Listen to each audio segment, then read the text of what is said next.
Mga Wabs, kamusta kayo? May gusto lang akong i-share sa inyo mga Wabs. Ito pala yung naganap kanina sa nangyaring graduation day ng daycare ng Quezon City.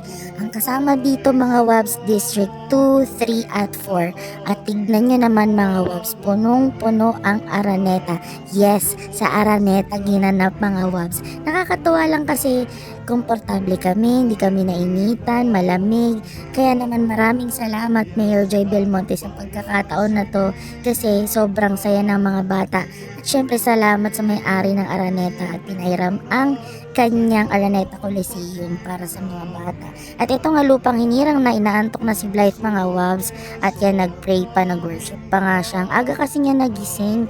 Tapos ito na nung nag-speech na si Mayor Joy Belmonte dahil nga ang aga nagising ni Blythe. Ayan mga Wabs, bagsak. Ang aga kasing nagising, sobrang excited kaya ito nung kumakanta na nung kanta nila sa school. Ayan si teacher pala, nakakatuwa, ang cute-cute niya. Inaya niya si Blythe kaso wala na sa mood mga Wabs. Kahit anong pilit, wala na talaga sa mood kasi nga ginising ko na lang.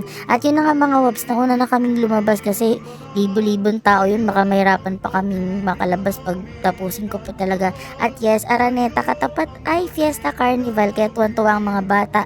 At ayan na nga, si Blythe ay talaga nako, tuwang-tuwa siya na nakapag-explore pa siya dyan. Tapos ayan, nakakatuwa kasi parang kahit saan ka pumunta ng Quezon City, nakikita mo yung mga bata yan. Syempre, Jollibee, bye!